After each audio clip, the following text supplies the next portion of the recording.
Welcome everybody as we take this trip back to Queens. The boss man, Joey B, King of Chaos here. We're very glad that you could join us on our live Thursday weekly drive time Q&A.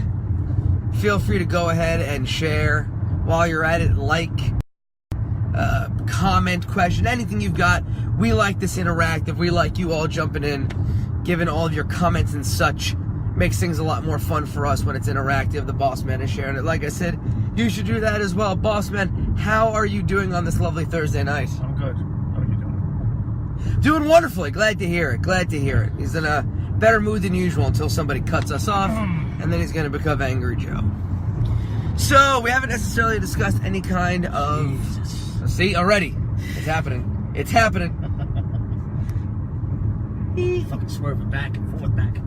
Yeah, no, shit's kind of crazy over here. So, we haven't necessarily discussed what we'd be talking about on this drive, but I had an idea because I was talking about this on the drive this past weekend. It was myself and Chris Benet, the Apostles of Chaos, taking ourselves over to Massachusetts. Tony Booze, the plug in the car as well. When do you think we'll see the footage of that IPW six-way match?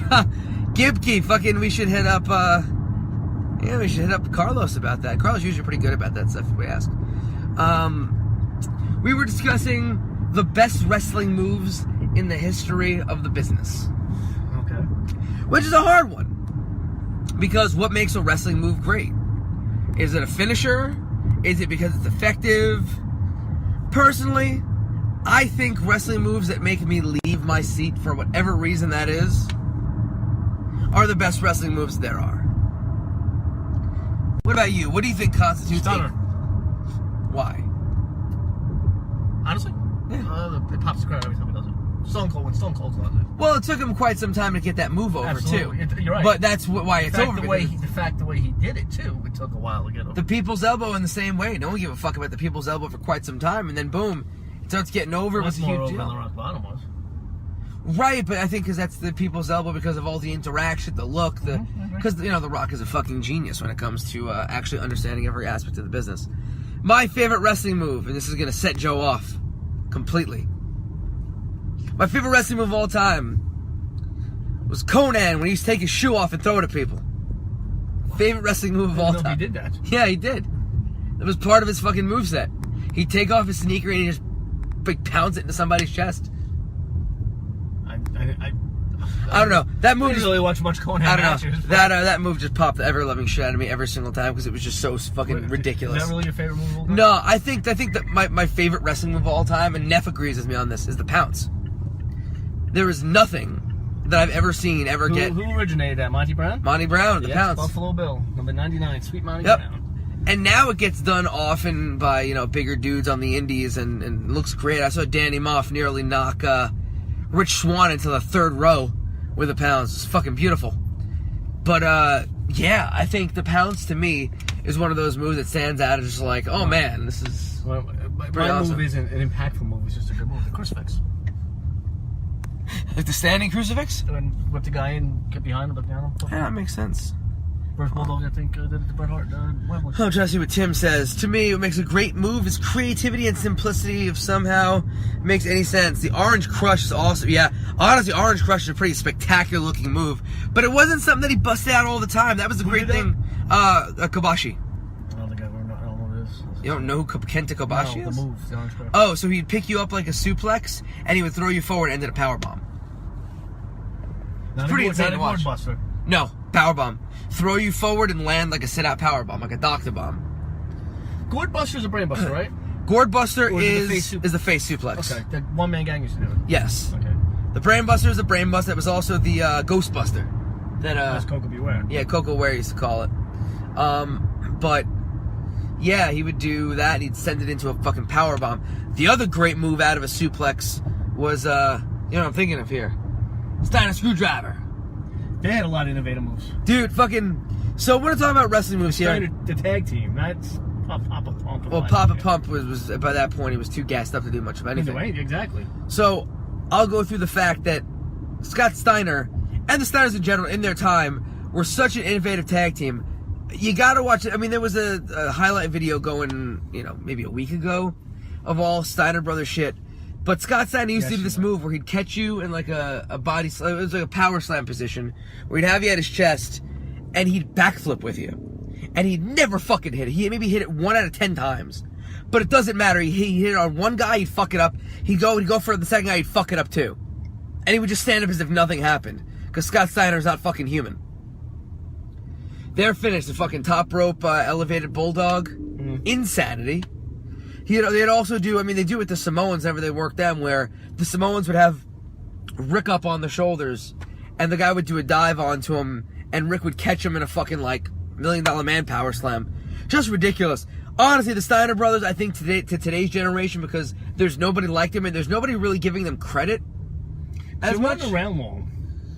Yeah, that's kind of true. That's not true, though. No, Fucking, what was it, 91 or 90? 89. 89 to at least 96? But not, okay, all right, so they were around in WCW, and then they stopped tagging in 92 because Rick got hurt. Remember, Scott Steiner was a TV champion. Right. And then they went to WWE, and then they were in and out of WWE. They would go to Japan, they would come back. Right. Then But they did have a run, though. in WWE? Well, they had a run in wrestling. All on top. They were fucking New Japan, I WWE, agree. I WWE, just and then don't- ECW for a hot And minute. I listen, I grew up with the Steiners. I thought they were a great tag team, but they weren't Steiners. they weren't as impactful as, let's say, the Road Warriors. Right, They weren't. because I think the Road Warriors were all, like there was a lot going on with that. There's a gimmick and all the stuff and the promos. I think the Steiners, pound for pound, are, in my opinion, in terms of like working tag teams, one of the top 5. But you want to know something? When people talk Those guys never had a bad match. when people talk about the greatest tag teams of all time, me and you, we Road Warriors, the Midnight Express are mentioned, Yeah. the Rock and Roll are mentioned, the Hart Foundation, the Bulldogs, all these teams are mentioned. Rockers. The Rockers, even if you want to go a little bit more modern, the New Age Outlaws are mentioned. Hardys, yeah. The Hardys, but why aren't? And I agree that Steiners are. Right, I think it's because It's odd. So here's the thing. Here's my personal opinion. Why? It's Because really Scott dark Steiner here. so much as a singles, right? But at the same time, people talk about the Rockers and Shawn Michaels and Shawn Michaels. Jeff Hardy's Jeff Hardy. If we lose you guys, we're not going anywhere. We're right here. We just always lose Jake, I'll tell you service what, when there's. the- Hold on, you jerk. The Rockers were together for 8 years. Okay, That's all but fine. again, how long was Shawn a fucking singles guy? Right, double you still, that? You still can't forget about what they did as a tag team. No, but you can't forget about what Steiners did as a tag team. But you just said that's why people forget it. It's fine. No jerk, real jerk.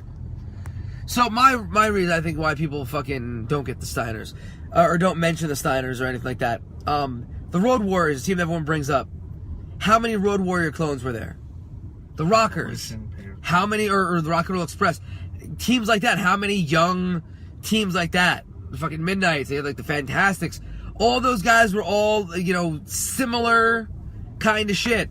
I said Midnights and Rock and Roll at the top, and then everything else. Right, but like you have the Fantastic, you have the Rockers, you have the Hardys who are still, that young, fucking. And the Freebirds. I know you don't think they're a good team, but people mention them. Freebirds. People mention them. Anyway, I'm gonna go in because people are talking here, and we're talking over it. But I think the reason the Steiner, because nobody was like them. Nobody's been like them since.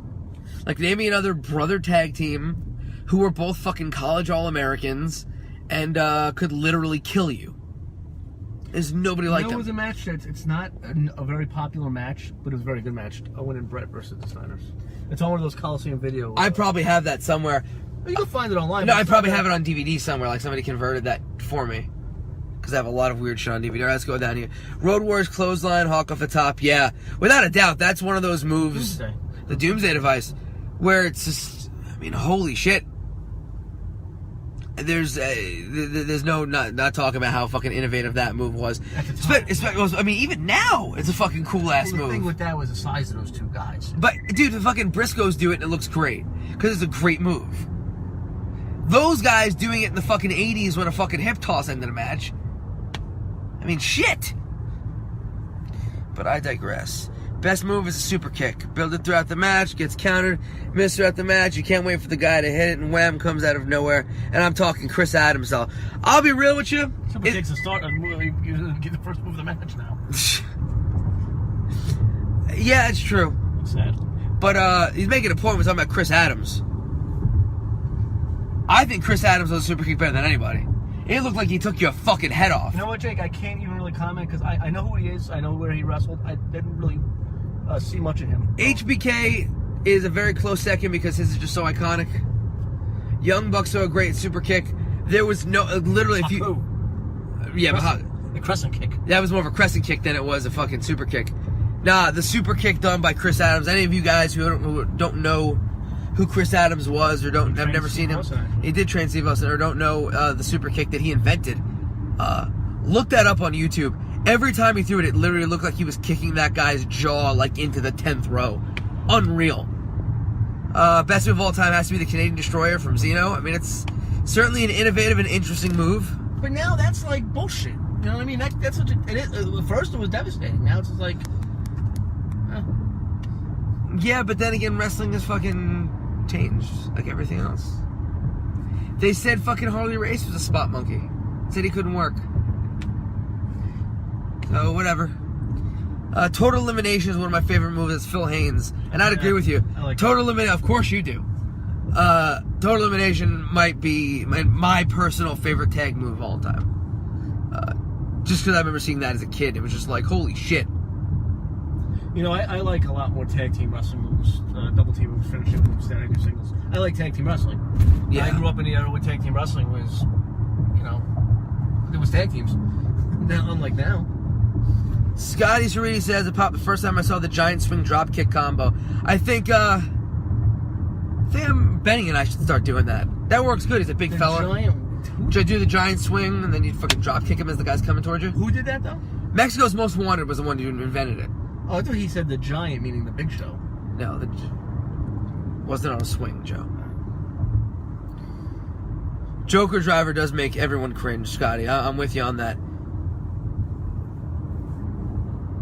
Montezuma's Revenge, that was the name of it. That was the Mexico's Most Wanted. That was the name of that fucking spinning gimmick with the drop kick. Let's see who else is in here. Not enough people bring up Damien 666 and Halloween as a tag team. So Tim, let me speak on this since we're talking about Conan. I think people don't bring them up as a tag team because they really didn't do anything in the States outside of XPW. They both had excellent careers in fucking Mexico and Japan, but XPW is kind of one of those things that's kind of become a running joke to a lot of people. Yeah, I don't really. Right, but like they had some like legit talent over it. Like Messiah was fucking good. So did Wrestling Society X. Well, wrestling a lot of the same people. Is that right?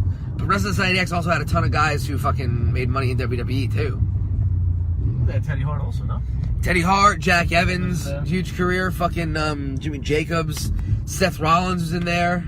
How many seasons did they run? One, but they had a fucking huge roster. Because they fucking didn't use a lot of the same guys often. Anyway, I digress. So yeah, they didn't make a lot of their money in the States, so people kind of just, forget about those guys. But absolutely, super innovative tag team, super different. I think Lucha Brothers would kind of be the same thing. I mean, the same thing, but more like the way you could compare it now, where like the Lucha Brothers are making their way in the States to try and be that tag team out of Mexico. As there's another tag team out of there, and Bandito and Flamita, I believe. Those guys are ridiculous. Samantha Paxton, what's going on? Let's keep it going. Lance Storm, those lefty kicks. And that's all we've gone through. That's every comment so far.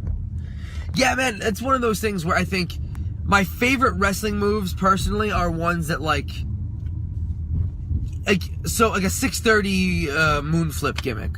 Like Ricochet does. Incredible move. But, like, for me, it's...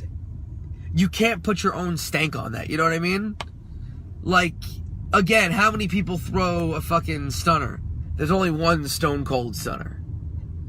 How many people fucking threw a lariat? There's only one clothesline from hell.